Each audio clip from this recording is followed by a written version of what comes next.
You're now listening to the Something Good Podcast Network. Please press any key to continue.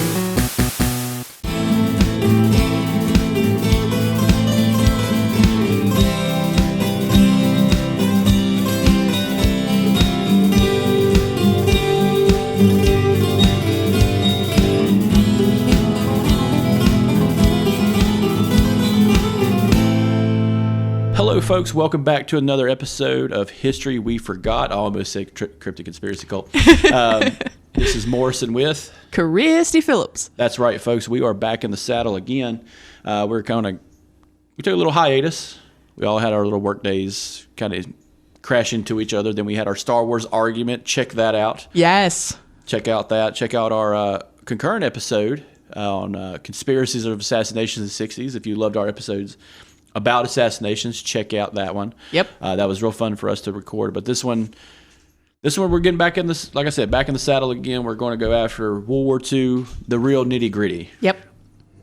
So this one, we talked about in the last episode, Japan's invasion of China. Mm-hmm. But what we mainly focused on some misconceptions that are thrown out. Like, when did World War II start? For Poland, it's 1939. For China, it's much earlier. Oh, yeah. So the world, as we're going into it right now, the Nazis have taken power in Germany. Mm-hmm. They have taken back a big portion of former Germany, known as the Rhineland. Yes. From France, mm-hmm. Which was taken from them as part of an agreement of sorts. Yeah. For fucking up. The Treaty of Versailles. Yeah. Most people consider that a kick in the teeth. Yeah, Hitler definitely considered it a kick in the teeth. Yeah, so not to delve into the conspiracy part of it, but the Nazi Party itself is kind of created on this weird mythos ideology, which is a bastardization of like 10 other fucking spiritualist groups.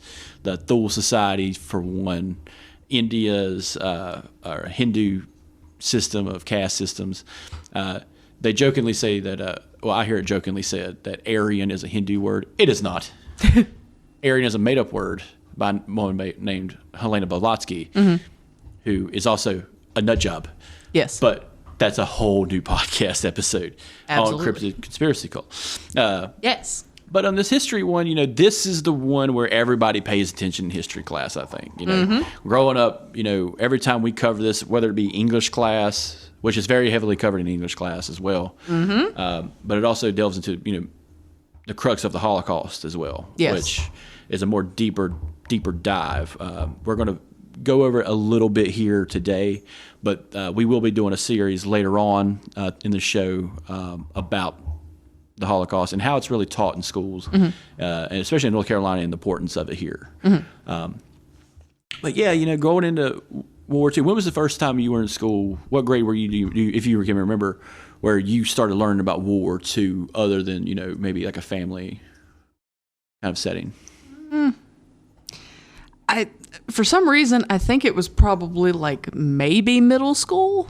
Maybe, and they probably didn't like deep dive into it. It was probably just like brushed over.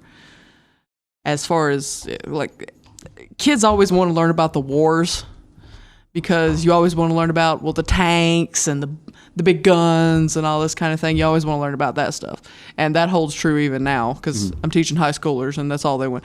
When do we get to use the tanks? And when do we get to use the big planes? And yeah, even now in high school, they still want to know that stuff. So it seems to me like it was probably middle school. I remember it was 6th grade. Mm-hmm. Our teacher taught history and English because 6th grade, like in middle school, that's when you start really having to switch classes a lot. Yeah. You start having to go to extracurricular classes like shop and art class and stuff like that, or band or theater or whatever.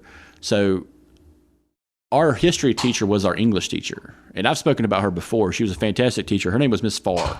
She was from Northern Ireland. I'd have paid big money to sit in on that class.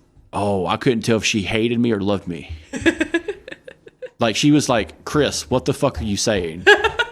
And then it was just like, we took our writing exam. Oh, God. And she's like, come here. She would tell everybody. And she was like loudly telling everybody their grade. Like having her come to her desk. He's like, oh, you got a 3. Because remember, it was a scale out of 4. Oh, yeah. And she came to me and she's like, got a 5. Like, I got like the biggest score for a writing test because I argued correctly. Yeah. I'm just like, that's my Jedi powers, arguing. It is your Jedi power. And bullying. But speaking of bullies, the Nazis, the world's biggest bullies. Yes, Mr. Mustache Man, as I refer to him Little when mustache I teach him. boy. Yes. This failed artist who couldn't catch a break, who wrote a weird civil rights book. Yeah. Mind struggle. Oh. I remember seeing that in my library at school. A hardback copy. Yep, same one. They had it in my high school too. Yeah. Well, technically, I think it's very important, not in the context of like the thesis of the book, but I think it's important because it is the path of like the golden path of intention of what he was trying to say, because he's very nationalist in the book. Yes. I've only read some of it because I couldn't like get into it, but a lot of it is he is a prisoner who's talking about how he thinks his country is failing and this is what he's going to do. Yeah. He does have this weird conspiracy about why it's like that. Yeah. But it's also conspiracy no different than today. You know, it's kind of scary part of it is, you know, in the days we're living in now, conspiracy is taking a strong foothold, and it's scary because, you know, a lot of people are blaming certain groups of people for their fucking problems. Yeah. And history's kind of repeating itself a little bit in a scary way. Yes. Yeah. So, but on a lighter note, World War II kicks off. Yes. There are some they'd be terroristic events, but they are social climaxes in Germany going on. Yes. You have things like Kristallnacht we had spoke about before. Yes. You have other events of pogroms being set up all across Germany, and we start seeing Germany kind of stretching their legs a little bit. Oh, and yeah. This is the first time they've really done it since the 1890s.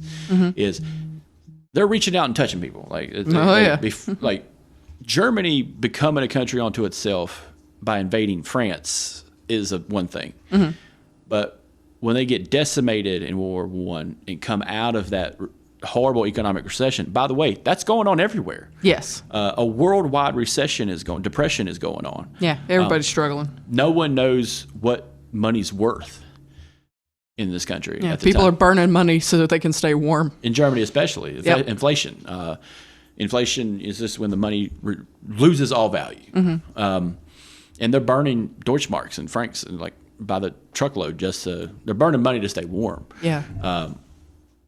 But it also kind of creates this weird societal socioeconomic problem on top of it, because now it's just like, oh, why are we suffering? And then someone in the back's like, oh, I know why. And then everybody starts paying attention to that guy. Yep. While the people in charge are trying to figure everything out.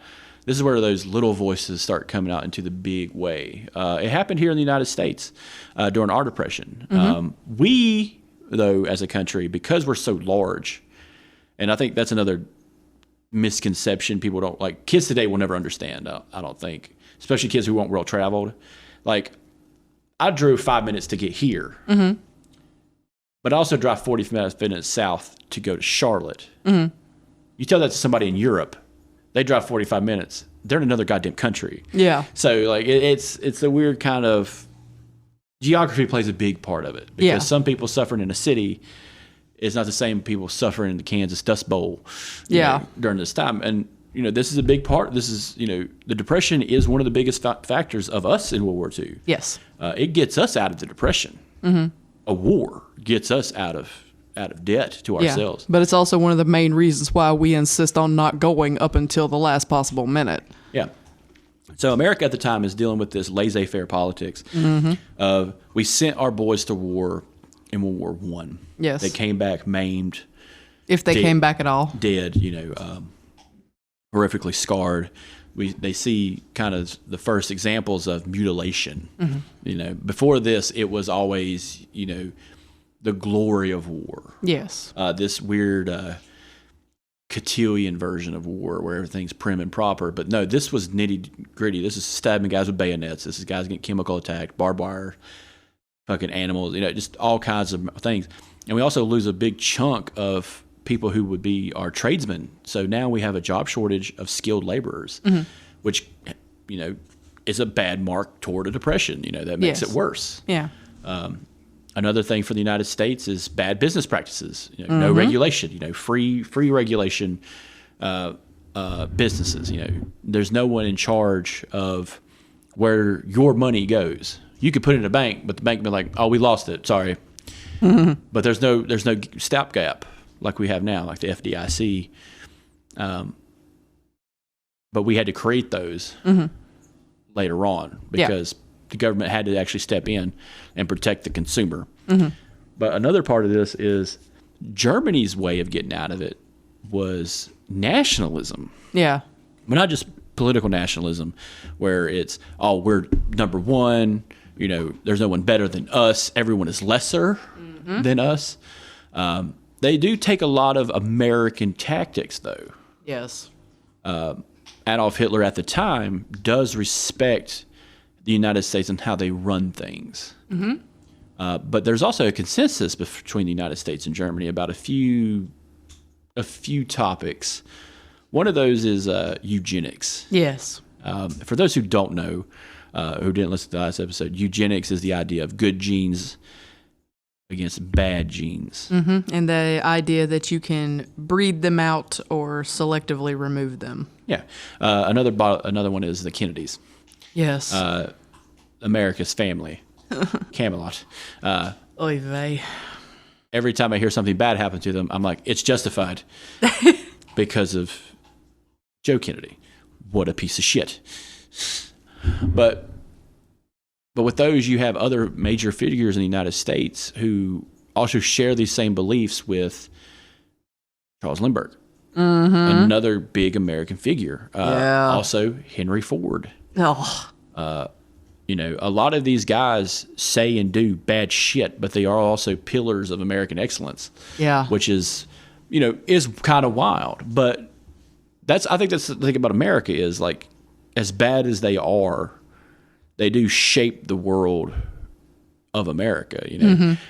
As much as batshit crazy stuff Henry Ford said, he did create a way of doing things that we still use today. Yeah. With the whole assembly line way of working. No more breaking your back trying to build a car. It's more of, no, you're just building a wheel. That's your job. Just build the fucking wheel. Yeah. The guy next to you will put it on the car. The next guy will put the other wheel on the car. Yeah. And the other guy little ways down the road, you're just building a seat. Yeah, but it was simplified and sped up, and also made the product a lot cheaper. A big part of the American economy is it's more advantageous for me to build a product that the people who build can buy. Yeah. So, like, I used to make a joke. I used to work at Bilo in Statesville, and it was just like, I don't make enough money to shop at Bilo. I don't make enough money working at Bilo to be a shopper at Bilo because it's too fucking expensive. But no, that was his idea. Create consumers out of the workers, and that's a big, pro-capitalist, pro-American stance. On it. You worked hard, you should be able to keep what you build. At least a piece of it. And that kind of plays out today. We know guys who worked at factories our dads worked at who owned the product, who have bought the product and know a lot about it. But it's also true of, like, little knickknack stuff we have at my house. Like, we have products of other factories at our house. This is like, that built lab equipment, so we have a piece of furniture made the same way, from that same factory. So I think that kind of holds true even today when it comes to that. But that's more of an American, but that's what's going on in America. This depression is getting eliminated, and it's killing people left and right. It's just destroying the American, like, morale. Do you guys ever teach that much, the depression? We did a whole unit on it. We did the unit on the Depression and the Harlem Renaissance. So I did the Depression in the 20s. So we talked about how we got into the Depression. So we ended World War I, and then we went to the Depression in the 20s. So we talked about FDR. We talked about Hoover. Oh, God. The president. Yeah. We talked about Hoover and the Hoovervilles. Yeah, the tent cities. Yeah. We talked about, I gave a personal story, which I will share here. My grandmother my dad's mother, when she was born, her family, she was born in 22, I believe. I'm not entirely sure. But she was one of the older children. And if memory serves me correctly, there were 5. And the oldest, all of them were girls. The youngest born was a boy. And they lived on a farm. They had cows and all that kind of thing. And their daddy died of a heart attack in his early to mid-20s, suddenly. And that left them with their mother, who was an Irish immigrant. She'd never had a job. She'd taken care of kids her whole life. And when he died, she did what she could. She sold the livestock from the farm, and they would trade things out, and she would sew, and she would babysit and things like that. And she went to the Red Cross because that's what you were told to do. You go to the Red Cross and they will help you. So she got the older kids to help carry the younger kids, and she went down to the Red Cross. And she told the Red Cross lady, look, I'm running out of money.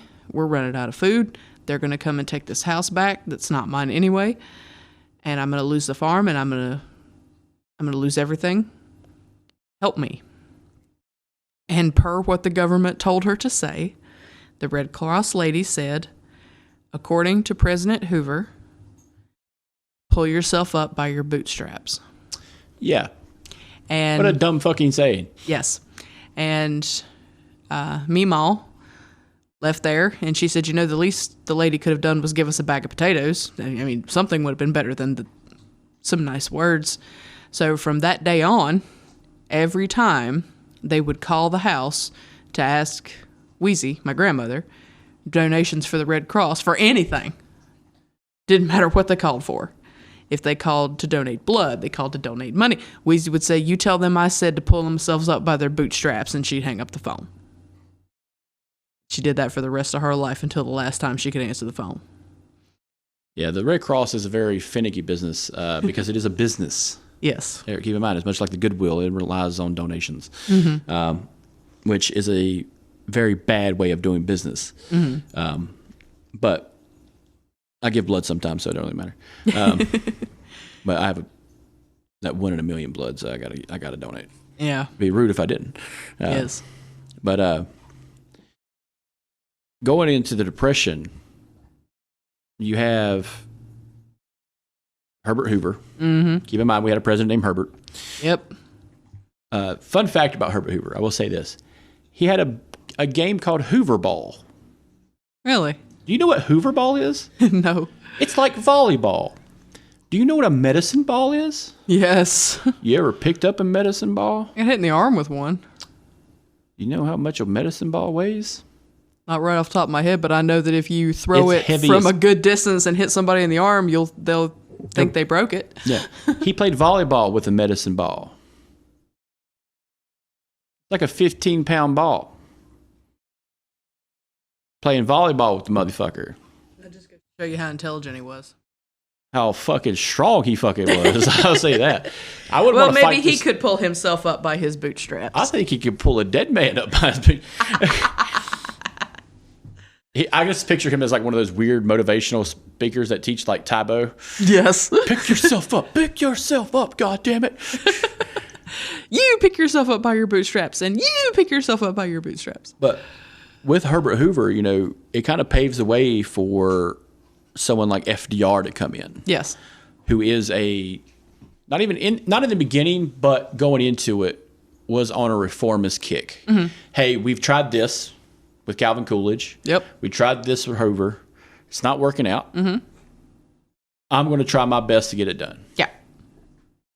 And he starts creating public works projects. This is a kind of a weird way to fix an economic problem. Yeah. But it's the government creating jobs for the government. But it does create a lot of things that the United States use over time through the infrastructure, such as the TVA, the Tennessee Valley Authority. Yep. North Carolina benefited from this. Thank you for our Blue Ridge Parkway. Yeah.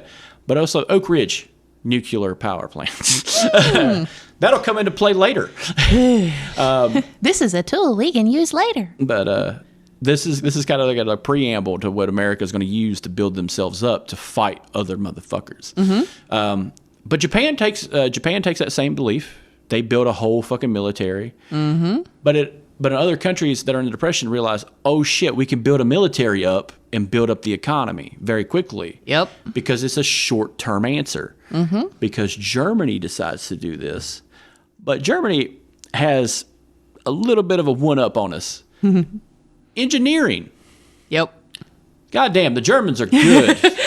They're literally throwing everything at the wall to see what sticks. And god damn it, they create some good shit. But you're talking about guys who are working for Germany who are topping the field. Because while the economic struggles is going on in Germany, they're ahead of their time when it comes to like surgical procedures. They're ahead of their times when it comes to understanding psychology and medicine. Yeah. They're not just engineering, but like chemical weapons. Like they go full tilt in investing in education. Granted, it's on the nationalist idea of Germany is better because we know we're better. Yeah. It's a very uptick way of fucking thinking. But I could see how that can be very appealing to someone who needs a job. Yes. And there is a debate we could have whether or not the German people are complicit in allowing this to happen and they should be punished for it. That's another discussion. Maybe we'll have to have that discussion privately. in our Holocaust series. We'll have that discussion in the backyard. Yes. Or where I can swear and I won't get in trouble. Yeah, throw sandals and shit. But going into it, the Germans are boot and rally. The Germans, they're patting themselves on the back. But something happens. This birth of a nation type shit happens. Yes. Yikes. Yeah, big yikes moment. But it's also if you're in the United States and you're seeing, 1 out of 10, 2 out of 10 people with no job, and everybody else, the other 9 are struggling, and you hear about this guy overseas whose country was in a worse state than we were. Germany was in a worse economic state than we were. Pushed them together. Shoved Germany to, forces them back to where they need to be. And they're on the uptick. If you're reading that in a newspaper, that's kind of revealing how, what's this guy doing that we're not? What is it about them that we can't do? Well, he's saying there's one particular group responsible for holding everybody down. Yeah. And we all know who that is. It's the reptilians. No. You know how much easier life would be if you had a separate set of eyelids? Yeah. Sideways eyelids, like Barack Obama. The birds work for the bourgeoisie. They work for the Obamas. But no, they targeted the Jewish people. Yes. Because it's an easy scapegoat. It's an easy scapegoat mainly for Europe. Yes. And Arabia. They've been targeting the Jewish people since the beginning of time. One reason they do this is, there's 2 reasons. One, it's easy. Very easy to say the Jews over there who keep to themselves, who are a tight-knit group, who don't really interact with us, are the ones causing us fucking problems. This goes back to the early 1100s, or the plague, the 1200s and 1300s. They were blamed on the Jews. Yep. And then farther back to the Bible. Yeah. There's two different ways of thinking about this. Okay. Contextually, you're in a village that's suffering from the Black Plague. Okay. Most likely, you're a European village that's a Christian village. Okay. Some of those practices in Christianity do not align with the practices of the Jewish people. Well, one of those practices was bathing a certain way. Yes. It wasn't until a Catholic bishop went to a Jewish village and realized this was the answer, that, hey, if we bathe regularly, like the Jewish people do in this village, we all won't be fucking dying. Because we won't be covered in fleas. Because that bishop had that practice already. He had already been practicing that before that. Mm-hmm. So he knew why he didn't get the plague and why everybody else was, because people didn't understand germ theory and stuff like that, how fast it spreads. So the Jewish communities weren't as treated as badly by the plague as your Christian counterparts. So context-wise, if you don't know what germs are and you don't know how viruses spread, you'll look over that village. Well, why ain't they getting sick and dying? Oh, they might have a cure, not telling us about it. You know how the mind works. How it creates this weird fucked up pattern. Mm-hmm. And now you have a scapegoat. Same with witches. You know, well, why did the crops fail? Well, Mary learned math, dumb bitch. Fucking killed us all. She's been reading. She's been reading too much. And she showed her ankles the other day. Yeah. But also another thing about the Jewish communities in Europe, they're more wealthy. Mm-hmm. Why are they more wealthy? Because Christians aren't allowed to loan money to each other and charge interest, and that's according to the Bible. It's called usury. Usury is a sin in the Christian faith. Mm-hmm. But in the Jewish faith, it is not. Yep. But also, they are a tight-knit community. If you're a tight-knit fucking community, guess what? You're all going to stay together and survive together. Why? Because their stories of the fucking sons of Abraham was all about suffering and not getting God's ire all the time. That and because every time you join up with everybody else, something happens and you end up having to be by yourselves anyway. Yeah. So this is why Jewish people are an easy target, is because it's a pattern of effect. Yes. A good example of this is certain groups of sub-Saharan Africans do this. They'll target a certain tribe of people, decimate them, and let them build their population up, and do it again. Mm-hmm. Those people would later on become slaves in the United States, that same group of people. It's happening today in stuff we heard in high school like Darfur or Liberia, Uganda, Rwanda. This is still happening today because they target certain groups of people because they've grown accustomed to a pattern. It's kind of odd, too, that the Christian faith decides to target these people even though half their Bible is their Bible. Mm-hmm. But that's another discussion. Mm-hmm. But Adolf Hitler and the Nazis decided to make them the scapegoat for all their goddamn problems. One of those things was the idea of the Jews forced Germany to surrender, which is not true. No. But going into the ideology of it is, oh no, we were going to win World War I. We were going to win the Great War.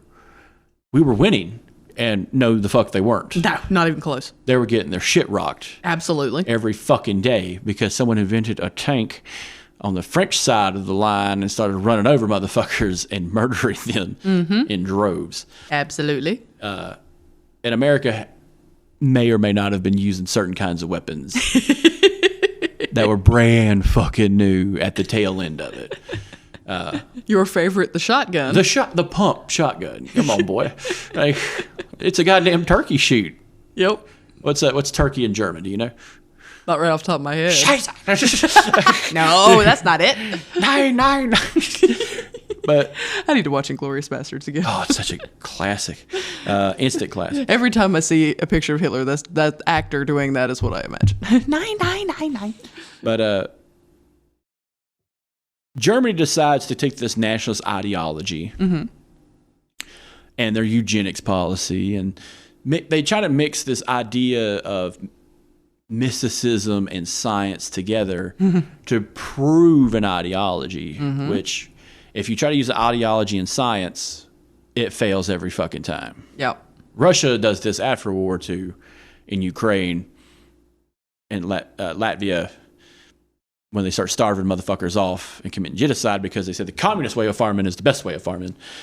And it's not, because Russian people are dumb. Genetically, I think Russian people are dumb. Eugenics, when it comes to that, I think they're kind of correct about the Russian people. I think they're savages. His opinions are his own. I do not agree. This is my show. That's why it says with Christy Phillips. The Something Good Network Facts, Chris Morrison, 100%. Just cueing Alex, just saying, no, the fuck he doesn't. I'm not responsible for his commentary. The listeners know what I'm taking. Yep. Listeners, you know what I'm talking about, folks. Buy my new energy drink. It's Sigma Chris. Canned chaos. Canned chaos, not that Jim Weed shit. You know who you are. Oh my God. But so just on the ideology alone and this idea of like, let's boot and rally, Germany decides to overstep. They've already overstepped already in their own society with the pogroms, the ghettos, where they're forcing the Jewish people in, but also political prisoners. Yes. The feeble, Yes. what would be considered, and this is terminology of the time, feeble-minded, Yes. the retarded. This is where we get the word moron. This is where that word comes from. Again, terminology from the time. Yep. So they are forcing sterilizations, and this is before the opening salvo. This is before Germany's just like mine. This is when Dachau was invented for use of only political prisoners. Yeah. And it was not a full-on... Dachau was not a death camp to start. It was just a prisoner camp. Yeah. But another thing happens during the time is the death of the last Bismarck. Yep. The last aristocracy of Germany dies. Yep. Now, I abhor fascism. I don't like authoritarianism. But you know what's worse than that? Aristocracies. People who think God made them in charge. Those are the worst. Recently, Oh, dear. one of them said they had cancer. So I feel bad for her, but she's still part of that fucked up way of living. Just saying. Hey, she married in. I know, but she's still part of it. Yeah, she got little kids. That's not... No, that's not good. But can you imagine that woman going fucking batshit nuts and burning you alive because you're just not down with every page of their Bible? Yeah, it's a different kind of fucking context, ain't it, when they're in charge? Yeah, that's crazy. Yeah, there was a whole woman that happened because she lost her goddamn mind. We talked about her for a good 20 minutes on an episode once. Yeah, I remember. Yeah, her son wrote the King James Bible. I thought Stephen King wrote the King James Bible. Bill Shakespeare. Oh, that's right. Stephen King wrote it. Yes, he did. Almost as good. Almost. This got clowns in it too. God. Kids that could read your mind and shit. That all power Earth turtle. No. Turtles. Moving on. But going into it, this is the opening salvo. September 1st, 1939. Of all the places not to be is the border of Poland and Germany. Oh, bless. But Germany kind of goes into it nonchalant because no one's stopping them. Yes. The Munich Peace Conference has already happened. They throw everything they can at them because they have the backing of Russia. Yes. Russia and Germany make a back alley deal and saying, hey, let's split Poland in half. You get one side, I get one side. You know, it's the classic sitcom scene. Let's just split the room. You know, that's all it is. Meanwhile, Poland's just like, I'll be goddamn. And they put up the best fight they can at the time. Yeah. Poland also is going through an economic crisis, but they did not choose to invest in their military. They probably didn't think they had to. Why the fuck would they? Yeah, nobody's imagining this. Yeah. But another problem is their military is not equipped to fight the way the Germans want to fight. Yeah. No, this is the unveiling of the Blitzkrieg. Yes, and not the stupid Ramon song.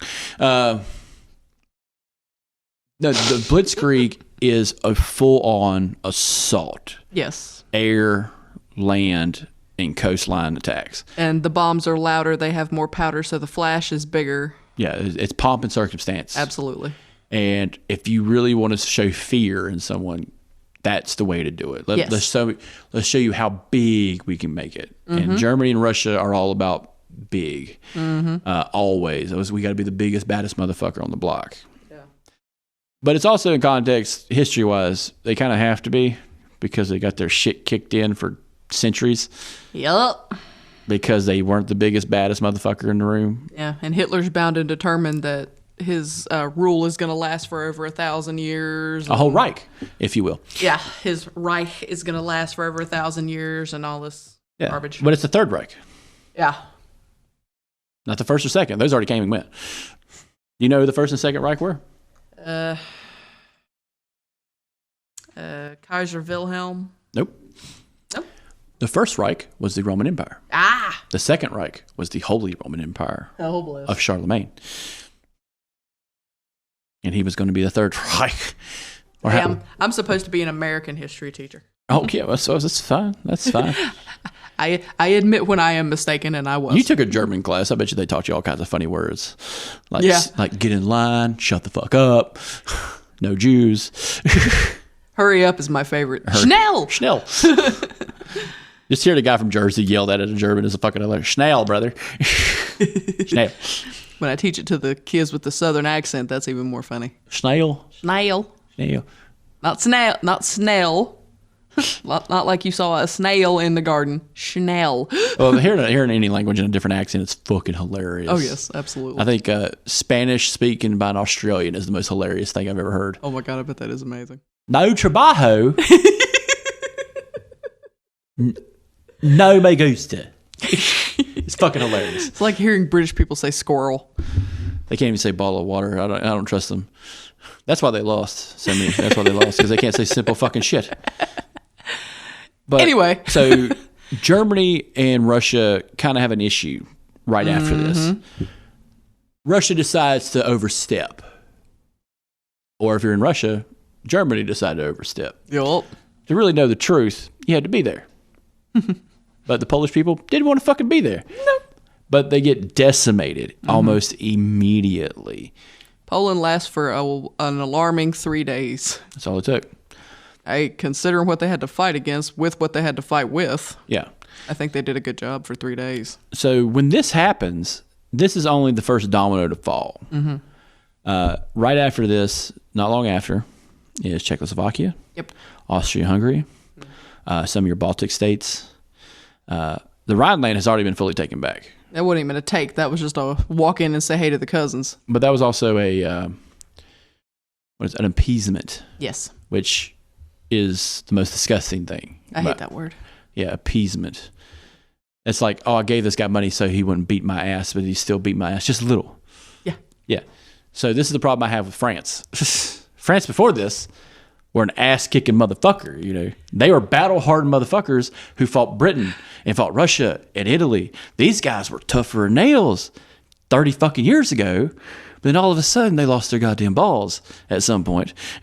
Now, here's what I'm going to tell you what I told the kids. The French government surrendered to Germany. The French people very much did not. No. Because if it was not for the French resistance during this time, a whole lot of people would have died. Yes. Because a whole lot of soldiers would have died.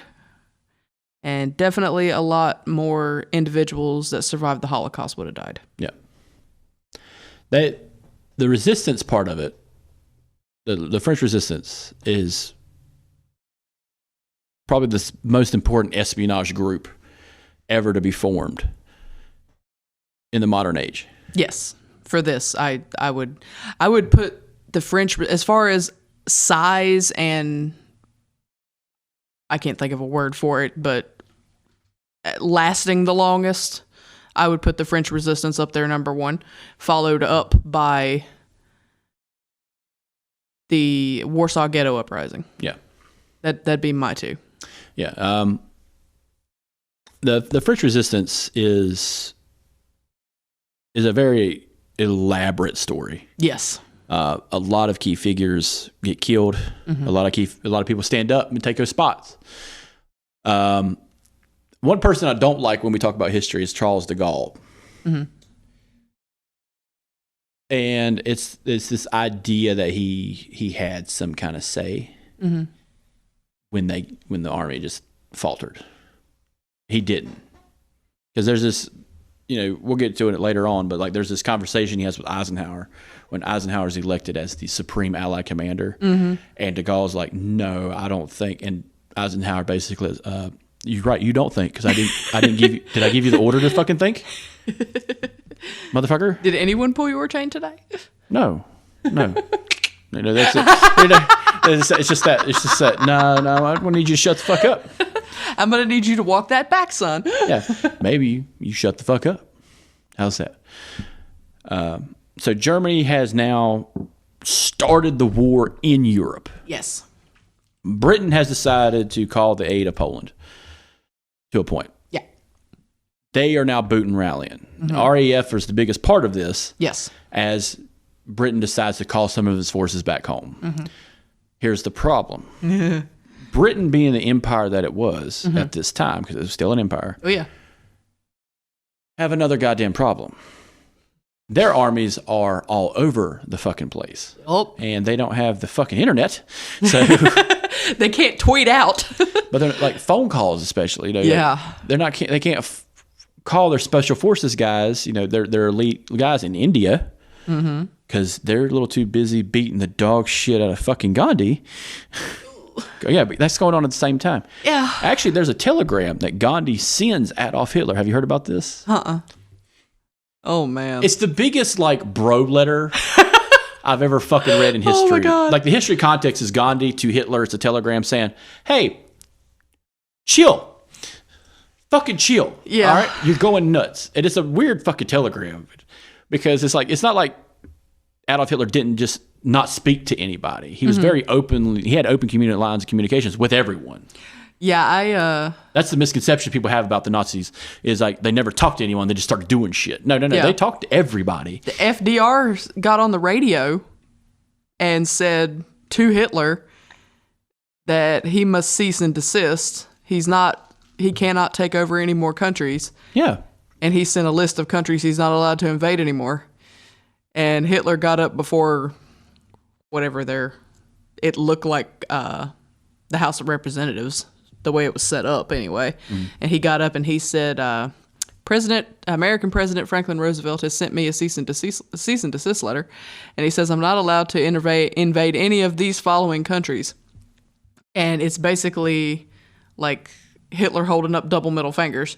And he goes on this list and he reads the list that FDR gives him, but because he's a sarcastic ass, he continues to read other countries such as Ireland, Iraq, Iran, Afghanistan, and all these other places that even if he tried for 1,000,000 years, you'd never get to. And everybody busts out laughing. And it's clear that he's making fun of FDR because he knows that at that time, there's no way in the world, because I think it's 39, there's no way in the world that FDR could rally the American people to join the war right then. No. Some fun things are happening, though, in America at this time. There's a big call to not get involved with Europe's goddamn problems. Yeah. Which, in context, I can kind of understand. If I'm an American citizen and I'm trying to provide for my family and the government decides to spend a bunch of money to send to Europe, yeah, I can kind of understand. It kind of sounds like something's happening right now. But if we've known anything about this kind of situation, it's worth the fucking investment. Okay? Yeah. It's worth it. All right? Every dollar is worth the investment when it says we're not really protecting Europe. We're protecting ourselves for the goddamn future. Yeah. Because if they fall, that's the real wall for us. Okay? That, or if we've learned anything from cracking open a history book, the problems always end up on our doorstep later anyway, in some potentially bad way. Yep. I do have a funny story about this though. Like when it comes to Scotland and the Germans, one thing about Nazi ideology, it's batshit. Oh yeah. But one thing they really fucking hate is cryptids. And you know what's in Scotland? The Loch Ness Monster? Yeah. Goring. Herman Goring. Yeah. Is just like, if it's real, we need to kill it. Because it can't exist. Because it doesn't match up with their fucking ideology. And they hated this. Himmler even was involved. He's just like, it's not real. These people are liars. The Scottish people are filled with mud in their brains. They need to be killed. And it's just like, oh my God, dude. It's literally a fucking prank from a dentist to a doctor. That's all it was, but you need to lighten the fuck up. Well, I mean, we could sit here all day with the insanity. I ended up spilling a story to one of my kids on Friday or yesterday, and they looked at me and said, "You're lying." I said, "No, look it up. I ain't kidding." The Madagascar plan. Yes. Yes, folks. Where do we put all these Jews? I know. We'll go down to Africa and we'll conquer Africa and we'll put them all on that little tiny island where all the animals talk English. Madagascar. Yes. I will say, if anyone's ever seen pictures of Madagascar, it doesn't look real. Have you ever seen pictures of Madagascar? I've just seen it on a map. I've never seen like actual picture. It's horrendous. It's a weird place. The foliage doesn't look right. You ever seen those trees with the big giant trunks with the little tiny branches on top? I'm talking about the really fat trees. Like the ones you draw when you're in first grade? Yeah. Yeah, those. They don't look real? Yeah. That's where they naturally grow. Those weird goddamn trees. And it's got weird ass animals on that goddamn island because anything that touches the Indian Ocean is a dangerous fucking place. Australia, number one. I am not living somewhere where the spiders are big enough to eat rats. Fascinating. Nope. But another part of this is Australia now has to get involved because Australia is part of Britain. And also Canada is involved. Ireland. I will say this. Ireland was more in World War One. Ireland has a sketchy fucking history when it comes to World War II. Yes. And I'll let it be at that. They were not involved. They were not. They were there. I heard that there was a little bit of involvement, but not a ton. I will say this. Of all the people that you would tell me in World War I and World War II who I would not want to fight, who do you think I would say? Belgium. That's the second one. The second one? Belgium would be the second? Now, the number one people I would not want to fight during the Great Two Wars is Canada. That makes sense. For those who don't know, the viciousness of Canada Yes. in wartime is unparalleled. I mean, there's something to be said about the War of 1812 where we wandered up there for a minute and then we brought our behinds right back down. Yeah, kick the door open. Where's the maple syrup at, bitch? You what? Is that a Mount Me hat? You interrupted our tea. These motherfuckers are doing nothing but chugging maple syrup and fucking moose. That's all they do up there. Goddamn animals. But no, like some of the war crimes they got away with in World War II and World War One is fucking astonishing. Okay, let's just go ahead and say that. They raised a white flag to lure Germans out of their houses and murdered all of them. Okay, so let's just saying that maple leaf is not a fucking peace sign. Okay, like. Yeah, but yeah. So Germany's being told, hey, you need to fucking lock it in. All right. What I think is fascinating is, can you imagine if Germany hadn't invaded a country and just made weapons? Just bought and sold weapons. That's all they did. Imagine a nation that did nothing but make the best of the best guns and sell them to the highest bidder. How the world would have went. That's fascinating to me. If they hadn't just been batshit insane. I'm just... kind of how the United States does now. Just sells old weapons in other countries. Like, oh man, we're on par with the Americans. No, the fuck you're not. Like, some of the stuff we're making is ungodly. Yeah. I'm pretty sure we made the 4 horsemen of the apocalypse in real life. Like, I wouldn't doubt it. And we just called it like a Moab or some shit. A Merv or something. Some weird anagram fucking word for weapon. But that's just what I think. Yeah. Because my mind is going, oh, what if... It's not like we created sound weapons or supersonic weapons. Or we actually invested money into a bomb that makes everyone gay. That's true. That's a true thing. That's not a conspiracy. That's a real thing. Look it up. DARPA did it. DARPA. It's just another way to spell Satan. Anyway, they invented... Focus. They invented Velcro. I've had the coffee. I don't need coffee. All I need is Taco Bell's sweet lemonade. He had like a couple 5-layer burritos, and I'm good. That's another conspiracy. I think they've gotten smaller. Hey, they can still be 5 layers no matter how small they are. Ugh. A lie. Oh my God. I'm just saying. During the Obama years, the tacos were bigger.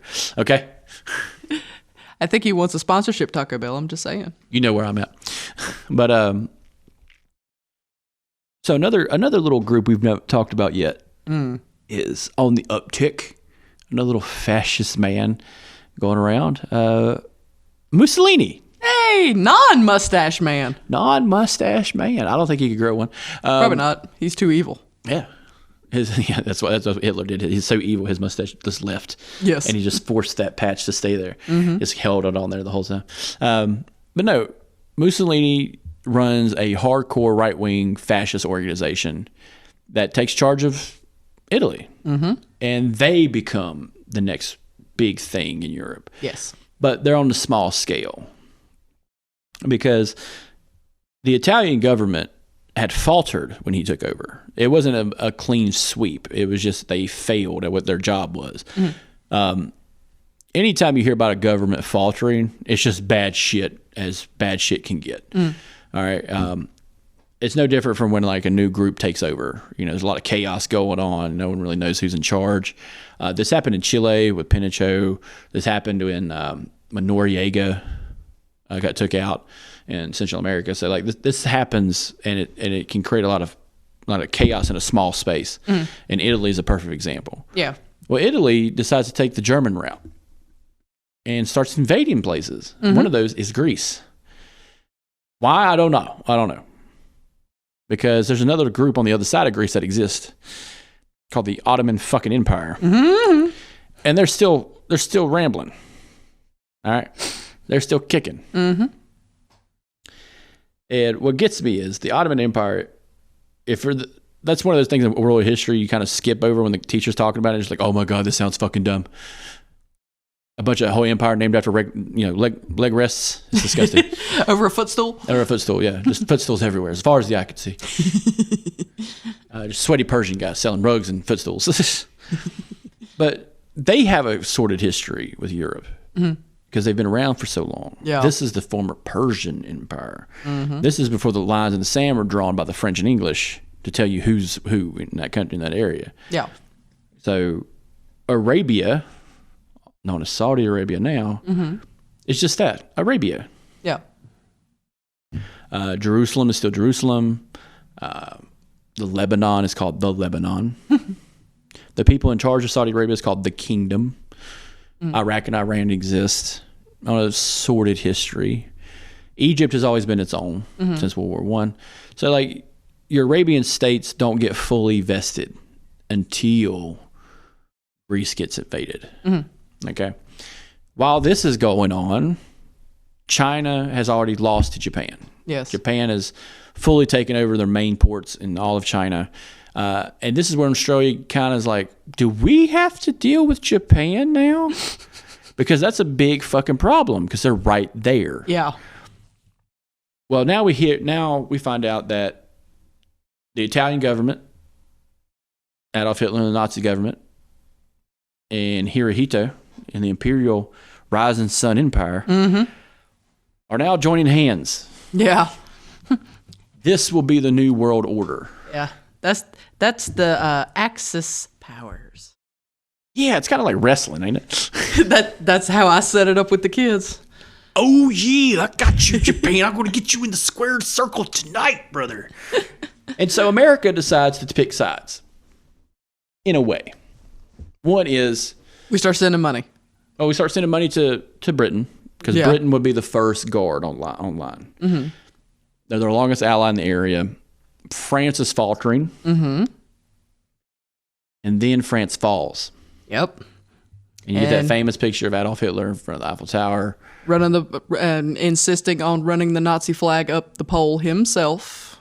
Yep. And you got the pictures in front of the Brandenburg Gate. Yep. And all, the square and prayers, Versailles, everywhere. Yeah. Which is a big win for him. Not just for him, because in the context of the German people, this is very important. Yep, because they didn't make it that far in World War I. But Germany became Germany because they united the little nations of what is Germany into one and signing it into being in France. So that's a very important win for them. Yeah. It's kind of like if the colonies of the United States had Boot and Rally came all the way to England, kicked King George out of his care, and signed the Declaration of Independence in front of him in blood and piss. So like, see that motherfucker? Look at that. Look at that. Oh, Hey, yeah? hey. Yeah, you like it? Yeah, you like it? Yeah, go fuck yourself. Just Ben Franklin, we're going to stop in Paris right on the way back. And just pop a top on another one.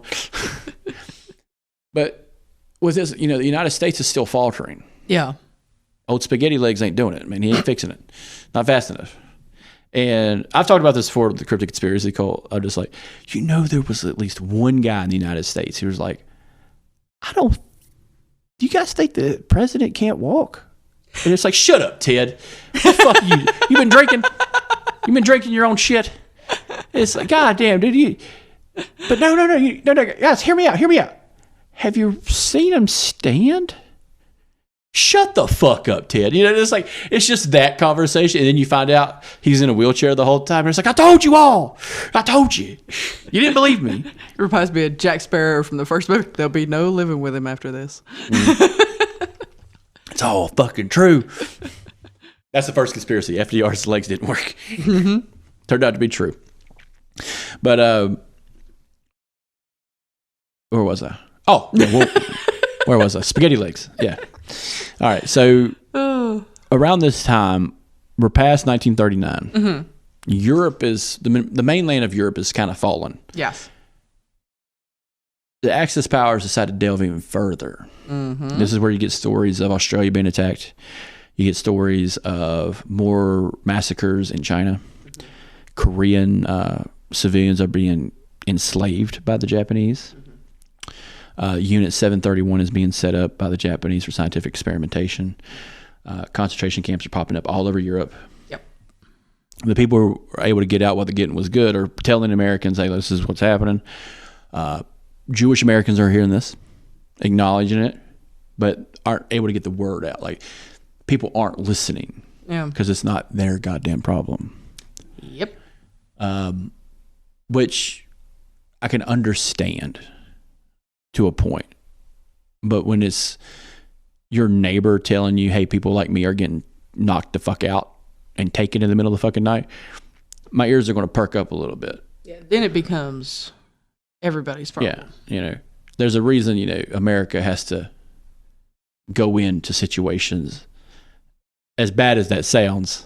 We make the joke, oh man, I really hope they don't find oil there, or God forbid they need a democracy at some point. But some of those are investments for the future to prevent that shit from happening. Yeah. And this is just in America this is the change in the guard. This is Britain falling and America rising. This is how America became the world police. This is how America became in charge of everybody. Is World War fucking II. Yep. We are living comfortably, no matter what you say. We're living pretty fucking comfortably because of the fucking nasty shit we did to put everybody in line. Everybody be cool. It's that scene from Pulp Fiction. Yeah. Or it's just like Tim Roth is Germany and fucking Honey Bunny is Japan and America is Sam Jackson and he's got his gun pointed at Honey Bunny. Be cool, bitch. And he points at Germany, tell your bitch to be cool. Be cool, Honey Bunny. It's that scene. The best analogy I could think of World War II is just Sam Jackson with the gun in the diner and John Travolta's Canada. I'm like, oh shit. I was thinking more of Bad Boys. Whoa, I am way too unstable for all this shit. But America is slowly feeding into the British Empire. But another thing's happening is the invasion of North Africa, which no one really saw coming. Yeah. The Nazis, and this is going to be a contentious kind of thing when it comes to history. They send a guy down to North Africa. Yeah. Named Rommel. Fun thing about Rommel, he's very good at doing shit. Yes. He's really good at killing a fuck ton of people. But he doesn't want to do that. Yeah, he is disgruntled employee of the month. Yeah, he's that guy who begrudgingly does the best work out of spite. Yes. Because he doesn't want his family murdered. Yes. And he's one of those guys who was kind of lost in history, I think, in a bad way. Because this guy, if the first time he would have been face to face with the British officer, he would have surrendered immediately and be like, I got to get my goddamn family out of here. Yeah. Yeah. Do you need help? I'll show you how to run these motherfuckers. I'll show you how to take all of Africa. Wink. I could do it. Just give me some British people and we could really fuck some shit up. I know you nasty Brits could do some shit. I don't know. I feel like what he would have said was, all you got to do is give me a Jeep. Yeah. And get me to the nearest airport so I can get back to Berlin. Yeah. And give me a pistol. I will handle this myself. So a lot of things come popping up out of this situation. We start getting some main figures that become famous later on. Christopher Lee. Yep. Does some nasty shit. Gets stabbed in the back, actually, in real life. Ian Fleming, the guy who wrote James Bond. Yep. Roald Dahl, the guy who wrote Matilda and James and the Giant Peach. Most likely snuffed out a fucking Nazi spy somewhere along the line across the Thames and skinned him alive for some answers or some shit. Who knows? Alan Turing, the father of computers. You get Eisenhower, one of the greatest fucking presidents we ever fucking had. As I tell the kids, thanks to D-Day, he will be your president later.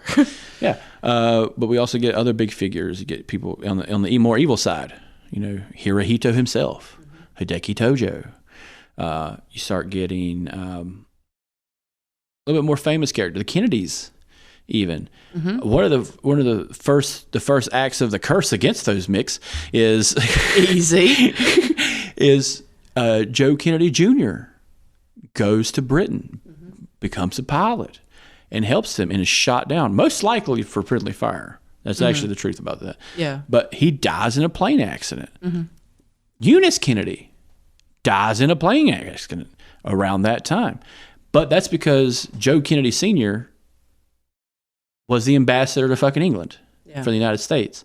And he got out of there while the getting was fucking good because he kept saying some too nice shit about the Germans while the Germans were like, we need to bomb Britain right now. Yeah. We need to burn that fucking place to the ground. And goddamn, the British people were taking a fucking beating. You get people like Churchill who are trying to just reassure people, like, we got this. We're going to take these motherfuckers down. And that's a battle-hardened guy. Yeah. Him and Patton and Eisenhower, they all fought in World War I. Those guys know what it is to be on the fucking trenches. So they are not – that's the weird thing about World War II. All those guys were knee-deep in the shit somewhere. And that's the last time we've had that. Yeah. Where all the guys – even Adolf Hitler was knee-deep in the shit and almost died. Yeah. Fucked his shit up. And he almost died in the fucking trenches. But so did Patton. But so did Eisenhower. So did Churchill. They all almost fucking died somewhere in World War I. And then they all got together and been like, you guys want to do this again? What the fuck? You're telling me that you couldn't put all these guys at a round table and been like, man, you remember the Battle of Somme? And I was there, brother. Like, were you there in Belgium, man, knee deep in the muck? Did you see the Belgians eat that unicorn? That was fucking wild. That was the last one. That was the last one. They said it was made of chocolate. I had to believe them. Goddamn. Goddamn. They're just all them around table. Like, we need to get rid of Belgium, right? Like, just doing like, we need to get rid of Belgium? Yeah, let's just get rid of Belgium. Then the ambassador of Belgium shows up. Da? Oh, and just gives that weird European laugh that's disgusting. And they all go, we didn't say anything. We swear. He molds them all in chocolate. Make some waffles. But they do have good waffles. It's fantastic. So America is being slow on the trigger when it comes to being involved. Well, something happens in 1941. Yep. 1941, there is the biggest public works projects are being done. Blue Ridge Parkway, the Hoover Dams, the canals of Los Angeles, everything is booting rallying. Yep. In a forward operating base called Pearl Harbor, located in Hawaii, some Japanese guys get together, maybe a fleet or two, September 7th. and decide to, on a Sunday, on the Lord's Day, Yes. which adds insult to injury Oh yeah, literally. for the Americans because it's a day off. Why would you do such a thing? Christmas is around the corner. Decide to sneak attack the United States, a day that will live in infamy and should be a national holiday in Japan forever. They sneak attack Yep. Pearl Harbor. Biggest fucking hit the United States has ever had since the Revolution. Yep. Up to that point. Up to that point, from a foreign nation. This is the most damning thing that could happen to us in all of time, you know. And keep in mind, America's still in kind of a new country compared to the other ones. Yeah. You know, they're still in the great experiment of the United States, you know. Yeah, we're the baby. Yeah. FDR straightens his legs out, stands the fuck up and says, hey, this is some goddamn bullshit. I can't believe the Japanese would do this. We're going to fucking put a boot in their goddamn ass. We saw something similar to this when we were kids. Yep. 9/11. Well, remember how everybody was just like cool about a lot of shit for a good 2-3 years? Yeah. Everybody got cool about killing those one motherfuckers over there. Yeah, all of a sudden it was, why the fuck are we not there yesterday? Yeah. Which was the exact same. Why haven't we invented time travel to kill them? Yeah, why didn't we go back 6 months and go back early? Yeah. Yeah, which was the exact same theory that then all of a sudden everybody that was like, oh, we're not going over there to get into Britain's issues and deal with France and everything. And now all of a sudden everybody's like, send the kids. We are going. There was It's amazing what 75 minutes will do. yeah. There was a story of a Michigan senator giving a speech about why FDR should stop sending money. And he's doing this big political rally. And then, like, the next day, everyone hears Pearl Harbor. And he's just like, God fucking damn it. And he's like, Yep. I'm going to lose the election because everybody's like, this cocksucker tried to get us all killed. I remember hearing about that. The Booten rally of the United States is wild. But You gonna say the famous quote or should I? go ahead. I fear that all we have done is awaken a sleeping giant and fill him full of resolve. Giant dragon pissed. Yes. What's crazy is there was a Japanese guy who was here in the United States before that. He was in Atlanta. He was in Detroit. And he wasn't a spy. He was a student. Yes. Okay. He went back to Japan when the thing happened. Okay. He got out with the gun and was good. When he came back, he told them, what have you done? He later became the general who tried to defend Iwo Jima against the United States. If you watch the movie Flags of Our Fathers, Yep. he's the Japanese general. He knew that the United States had a resolve and would boot and rally. He saw it first. He's like, you don't understand. Their cities aren't cities like ours. Their cities are factories. All of America is a giant fucking factory. That's what he told them. He's like, describing the United States during the Depression, and he's still describing it as that. It's a giant factory. They're just going to build shit and build more shit. And it doesn't matter if it works or not. They're just going to keep fucking building it and shoving it down your throat. And that's what we did. We outbuilt everyone. Not the B-52 bomber is nice and everything, but it's not good against the fucking Japanese Zero. Yeah. The Sherman tank is cool, but it's no Panzerstrike. It's no Tiger tank. You know what I'm saying? The M1 Garand makes a cool, funny sound when you when you empty the whole fucking clip in some German kid. Bing! It's like winning a prize. Yeah. But it's no MP40 or Sturmgewehr 44. You know what I'm saying? Like, it's not The Mustang is painted really pretty. Yeah, but it's not as fast as the fucking Luftwaffe, okay? That's another thing. The stupid, Damn it, Goering. the stupid fucking names. Because German words either sound very angry or very funny. Sometimes it's both. Yeah, but it's a language of romance. No, it's not. If you're into that kind of thing. It's not If you're a into language of safe romance. words and leather. But no, so America becomes that monster. I think another thing is just like, I think there's this underlying thing of like the United States is just like, all right, I guess we'll fucking be in charge. I don't give a shit. You want to just come out? Fine, we'll come out. We built You all called these. down the thunder. Well, now you got it. Well, it's just like we built all these weapons after World War II or after World War One that have just been sitting. Yeah. The BAR, Oh, God. the Browning automatic rifle, Thompson submachine gun. Thompson. We've been building these weapons and we just had no one to kill with. We sold them to fucking gun stores who were stole by gangsters. Yes. We had wheeling and dealing maniac couples and fucking psychos running around writing their names with bullets. Yeah. Why? Because they could. You know?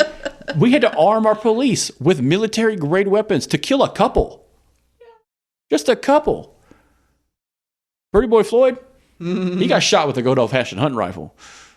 They didn't have to use that on him because they didn't need to trap his ass like a fucking vampire. Like, Yeah. This idea of just like we've had all this stuff just sitting there.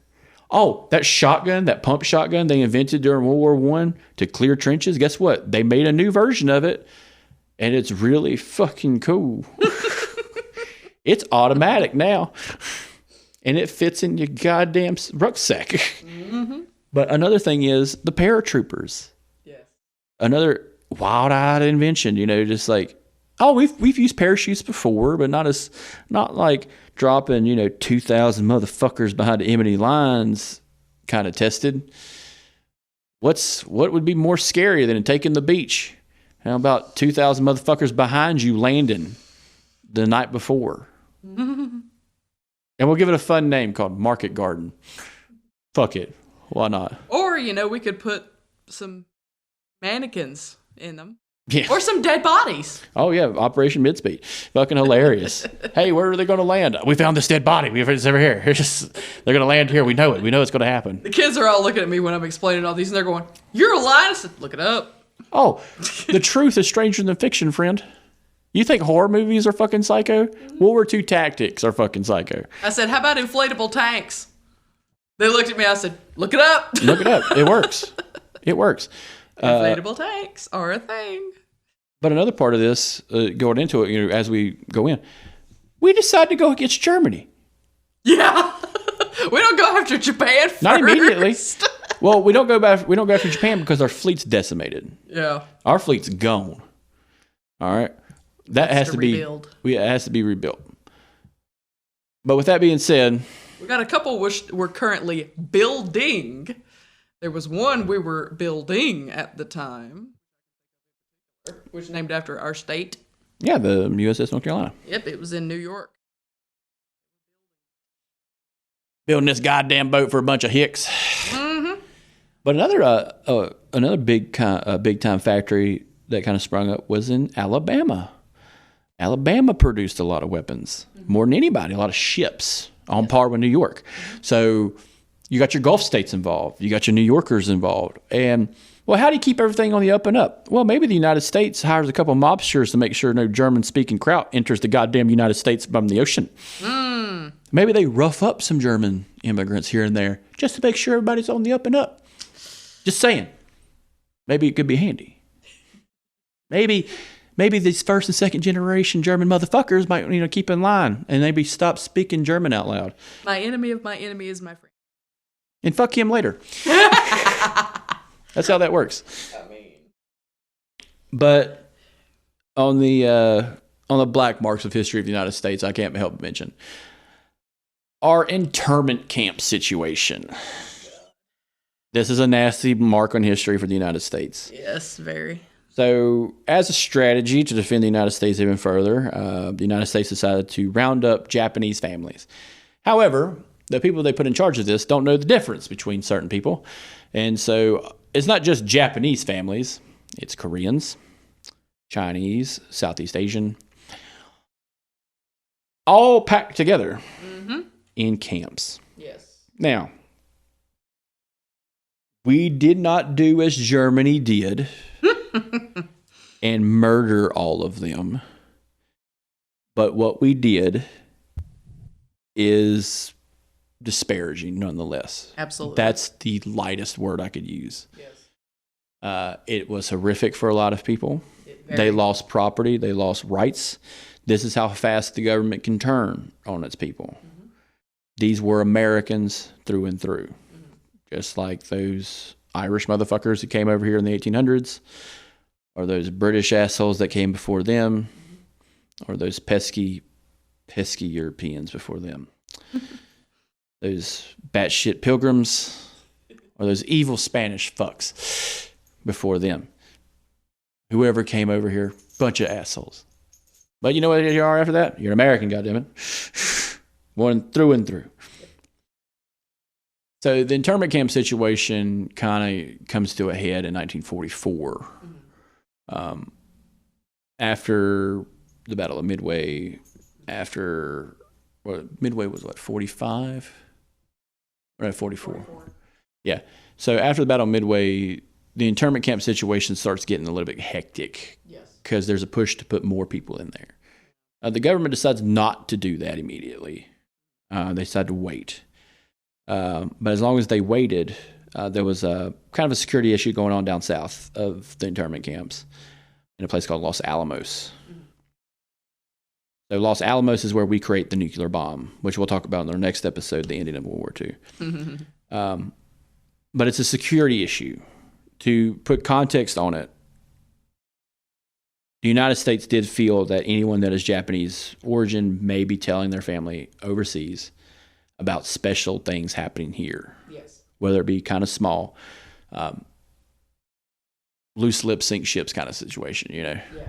And so just on blood alone, they believe that, yeah, they were a security risk. And I can understand that because there was a Japanese man in Hawaii who was giving them information about troop placements, battleship placements, and how to destroy Pearl Harbor. That is a true thing that happened. So I can understand, but I do not condone it. It even went as far as the Supreme Court because you have, and if I butcher this name, I apologize, Matsu versus United States. Gentleman went to all the way to the Supreme Court to try to get his family out of the internment camp. And he lost the case, naturally. And it was ruled that the government can do this in times of war for national security purposes. Yeah. One of the things that aggravates me about this whole situation, as a student of the Holocaust, one of the things that makes me angry is people compare it to concentration camps, and I'm like, it's not the same thing. But you can see being removed from your house when you've lived here for years is bad enough. But when you get taken to a place where you're closed off, have limited resources, have no access to the outside world. If one of your family members dies, you have to bury them there. And you don't have access to what you would consider a proper burial for your family. You're literally cut off from the life that you've had, even if you've been there for generations. All of that because one guy decided to be a snitch. And nobody did that for Germany. We didn't round up all the German people. Funny story about what happened to Germans in our neck of the woods. So a lot of German POWs were shipped back to the United States. Mm-hmm. That I did know. And they were treated with respect. This became a contentious problem with black soldiers. Yeah. Who were just like, what the fuck is that bullshit? Yeah. Because a lot of them were stationed in the South. Mm-hmm. So yeah, that was a big issue for them. And kind of another thing on top of this is how do you rectify that later on? And there's not been really a big reconciliation. The United States have tried a few things, but there's nothing that's, peeks out that says, oh, the United States made it right. They haven't. No. But no, I agree with you. It's not comparable. Mm-hmm. In a way, yeah, but like not a full-on comparison to a full genocide of a whole people. Because we've already done that with the natives. Yeah, so if you're going to go after us about something, let's get the fucking name right. But what's going on in Europe is the problem. This is a highly organized group of people who are nationalized into believing that they are meant to be rulers of the world. That is it. Yep. There's no change in their mind on this. It's like fighting a religious cult. It's kind of like the Waco situation. You know, these people are true fucking believers, so you better, when they say they're going to do something, you need to fucking listen. And that's what the Nazis were. A cult of methed out murderers. Yeah. And, you know, some of their little special gadgets like Prividin. Party till the break of dawn, motherfucker. We're going to invade everybody. I don't give a shit. Yeah. Me and Hans got this. Yeah. On top of all this, and this is a question I would ask because you teach the Holocaust. Do you consider the German people complicit in the war crimes along with the German military? Because I see it as they either were or they weren't as a whole. That's the problem I have with it, because if you're going to go down as a believer,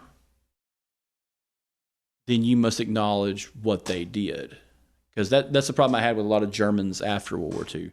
Is they're like, well, I didn't know, or no, I didn't go along with it. It's like, no, bitch. You lived through the whole thing in the middle of fucking Germany. No, you went down with it. You were cool with it. That's why you're still fucking breathing. Like, my whole thing is a lot of what, if you'd asked me that about 10 years ago, I'd have said, no, everybody knew and everybody's complicit with the whole thing. But one of the things that I've learned over recent interactions and study and everything is I honestly cannot say that every single solitary German person who was not a Nazi, like a full-blown uniform-wearing Nazi, knew and was complicit. I could say things like you have bystanders who, if you're walking down the street and you're a German civilian and you see a Jewish person sneaking around a corner to try to hide, and you see a Nazi officer walking by, you've got two options. You can say, officer, saw a Jewish person go around the corner. Or you can just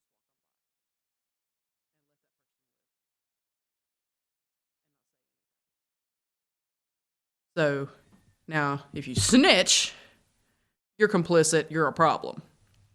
You don't say anything. Take a chance of getting in trouble because they could say, oh, you saw them, I know you did, but at the same time, there's levels of somebody like that, or like, for example, the people who hid the Franks for as long as they did. To me, it's, you have the different levels of the people who helped once versus the people who, like Hannah Sinesh, who got completely out of Germany and went to Israel and then paratrooped back in to try to help and rescue people and worked for the resistance and all that kind of thing as a Jewish person. There's different levels. But now, if you lived next door to Auschwitz and you heard the screaming and you went to your car every day to go to work, you wiped ashes off your car every day, you knew what was going on. And if you went to go report it, I don't know who you could have reported it to, necessarily. But to say you had no idea, yeah, you knew. Yeah. That kind of thing's different to me. Yeah. Again, I don't know who you could have said something to. Wouldn't have been able to, find a police officer who wasn't a Nazi and say, hey, something fishy's going on over here. But to me, it's different levels. Yeah. You can't just fully say every single German person who lived that wasn't a Nazi absolutely did this, absolutely knew, and should absolutely deal with it. At least in my opinion. My more opinion probably should have killed the cop. I mean, If you guys take anything from this podcast, please take away the fact that you can't trust the police. They can't be trusted. Don't ask them for help. They're not allowed. The Supreme Court ruled that they don't have to help you. That's a fact. So don't call them. Don't call them. They're just going to escalate the situation, probably kill a slow kid in the process. That at some point that's going to happen. Iredell Statesville Schools, that is his statement, not mine. You goddamn right it's mine. Goddamn right it's mine. Because the cop we had, I know. Because our cop, I looked at this, in 2008, was retarded. I don't care. It's my fucking podcast. I'll take it. No, I was looking at you for the words you used. Whatever. Pig's a pig. But that's for another fucking episode. All right? Listen to our Assassins episode about when we talk about the police. Okay? But with this, right? So here's a span. 1941 happens. 1942 opens up, and it's like, Jesus fucking Christ for the Germans. Yeah. What the fuck are we doing? Everybody all of a sudden got battle hardened, and now Britain's on the offense. Yeah. And Britain's like, we are tired of hiding in our air raid shelters. And Japan's like, so what do we do now? Well, now we got to get rid of all the whites in Australia. Let's go get them motherfuckers. America bounces back so goddamn fast. Mm-hmm. With so much strategy and so much, discourse going on, that we need a single figure in charge just to make sure everybody's cool with one another. Yeah. So they get this guy named Dwight Eisenhower. Mm-hmm. Dwight White. Eisenhower. That's a tough name, It is. That's one of those guys you probably worked on a farm and had to kill calves for a living or some shit. It's like, they're the best veal. Dwight D. Eisenhower. I like Ike. Whatever the fuck. What a stupid fucking slogan. But it's funny as shit. But Dwight Eisenhower accepts it. Mm-hmm. He doesn't really want it, but he accepts it because he needs to be the figurehead. Somebody needs to. But he's also taking personal responsibility if anything goes bad. Yeah. So he knows, because like we said before, he was a soldier knee deep in the shit. So he knows what needs to be done. Yeah. He is not a perfect man. No. But he's what you get. And that's all we need at the time. Yeah. So he works with the leaders he works with Churchill. He works with de Gaulle of France. He builds up morale in the military on how things need to be done. He puts people like Patton in their goddamn place where they need to be, because, fun fact about Patton, he had some Nazi fucking sympathies. And if I was a 5-star general and this motherfucker came bebopping in with his stupid little helmet, I'd be like, hey, you can't be talking about white supremacy to the boys when we're trying to beat bad guys who are white fucking supremacists. Maybe shut the fuck up. I'm going to take you out back and beat you with a rubber hose. Like we should have done when we first met. Maybe. Just saying. Mm-hmm. My strategy on this. Yeah. But we also get these crazy ass stories of World War II because of it. Yeah. So we're going to jump ahead a little bit. Okay. How far are we jumping? June 6th, Ooh. 1944. Straight to the day. Yeah. So America decides to do full-on invasion of Europe. Yep. With a coalition of the willing. Mm-hmm. With our friends, the British. Yep. The Scottish. Not so much the Irish. Eh. But the Canadians. Yes. Tougher than hell, brother. Maple syrup and blood, that's all they got in their veins. Hell yeah. They kill beavers for breakfast. Oh, they're cute. But another thing that's going on around this time in North Africa, Britain decides to create the Special Air Service, also known as the British SAS. Yes. For those who don't know, the SAS is the equivalent of SEAL teams or Delta Yes. in the military. And they're also Batshit insane. Yes. That's putting it mildly. There's a great series coming out with Henry Cavill and a couple other guys. The Ungentlemanly Way of Warfare or something like that. I think it's that. And it's about the first British SAS. I can't wait to watch it. And it's going to be just this grab bag Avengers-esque team of just like hardcore motherfuckers who got bounced out of the military for doing terrible shit, fighting, fucking, killing, and it's just like, yeah, we're going to send those guys in. Yeah. But you also have special groups in the U.S. military. The all-fiction movie that is Inglourious Basterds does take some real stories from a group that were airdropped into Germany to terrorize the German military, to basically become insurgents during the war. There's a picture of a couple of them with face paint and mohawks, which I think is hilarious because they're dressed like Mohawk Indians with army gear on. I'm just like, that would scare the shit out of a European. Yes. Yeah. As much as some of the stuff they've heard about America, any point in history, just that guy showing up, holy shit, that's an American. Yeah. I think that's fascinating. But on D-Day, the United States kind of catches Germany on their heels. They're not really paying attention. We mentioned Operation Mincemeat, which kind of really fucked him up. But really what helps us out is the fact that Adolf Hitler's on meth. Yep. If he wasn't a hopeless drug addict, that would have went south for us. Yes. But the guys that were in German uniforms weren't actually German. Yeah. A good portion of them were Austrian military guys who had joined the German army and were just shipped to France and Normandy. So there's that weird scene in Saving Private Ryan where they take the beach and the two German guys give up, or the two German soldiers give up, and they're screaming something, and then it's like, he didn't know what they were saying, so he shot them. They weren't speaking German, they were speaking Czech. And they're like, we're not German, and he still shot him anyway. Yeah. And like, that's a lot of fucking problems happening over here. Well, one of my favorite things to talk about during this is Hitler makes grand errors, military-wise. 9. Yeah, and this is one of the big ones. And like you said, if he hadn't been trashed out of his mind. Yeah, if he wasn't hiring Eagle Pussy, he'd been fine. Yeah.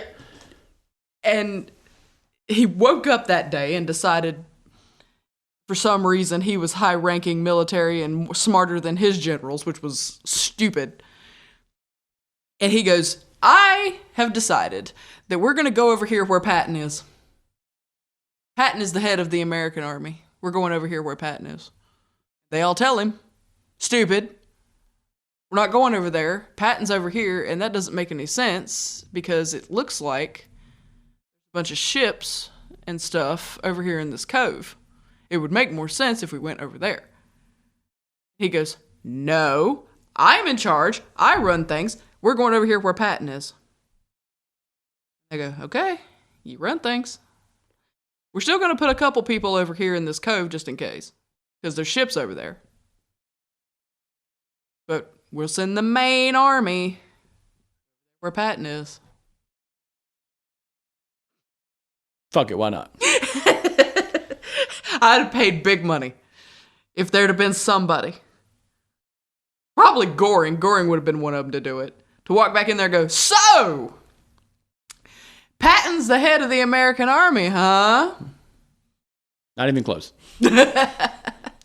What's fascinating is they had to find the perfect day. Mm-hmm. And they rely on a weather report that happened to be right. Mm-hmm. 1 in a million shot for them motherfuckers. Yeah. Because meteorology, even today, is a tough fucking science. Yeah. So in 1944, yeah, I imagine it was hit or miss. A shot in the dark. Yeah. But this Operation Overlord, which encompasses D-Day invasion, Market Garden, the full invasion of France. Yeah. Nazi-occupied territory. Because before this, America had, with allies of Britain, had taken Italy. It didn't go well. Yeah. It was tough. The Mediterranean is socked with German boats,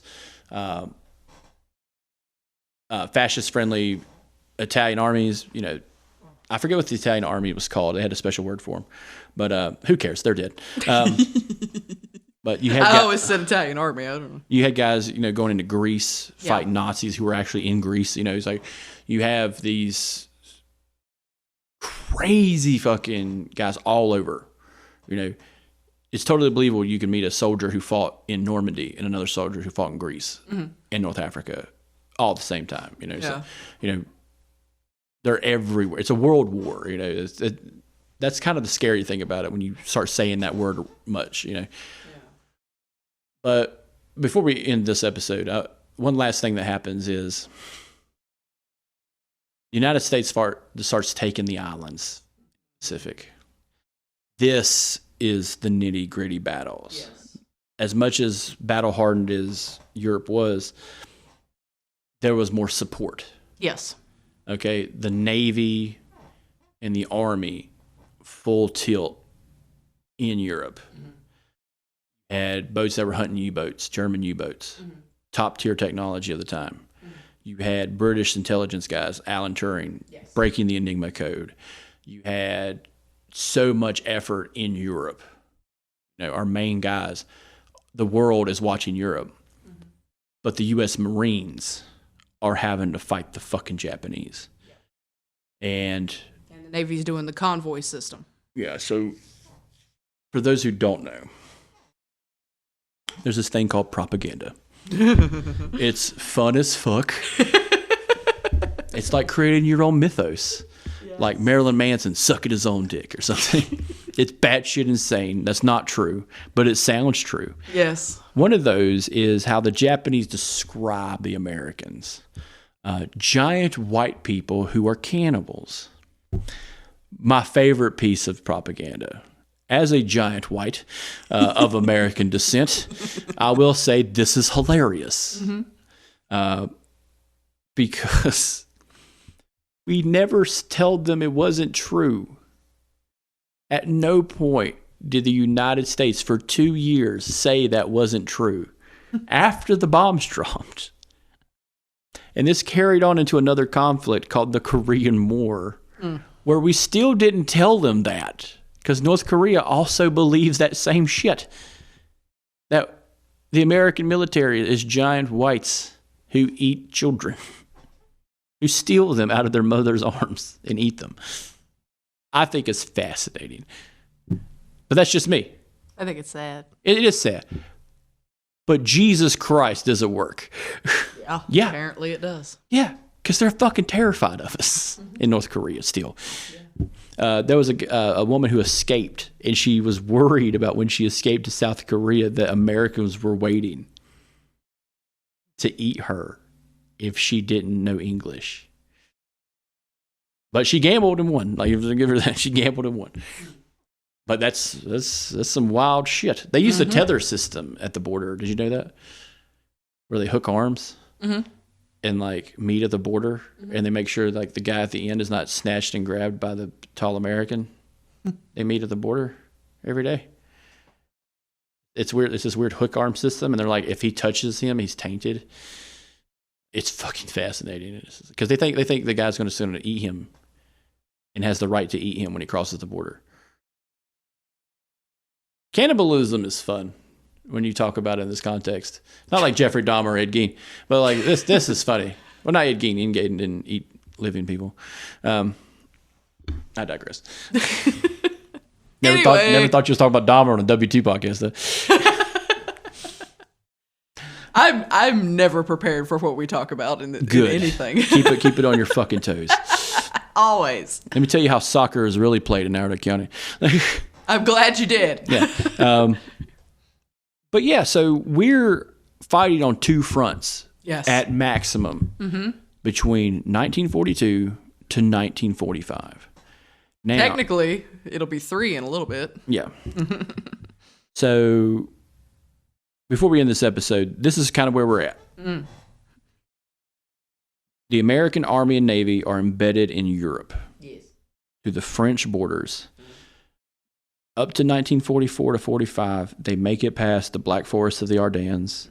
They make it past the Battle of the Bulge. The Russians have boot and fucking rallied. Yep.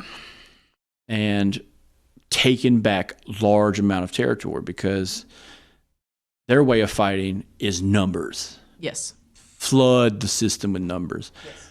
Burn your cities if the Nazis set foot there so they can't take it. Scorched earth policy. Yeah, so they can't take Leningrad if there's no fucking Leningrad. You know what I'm saying?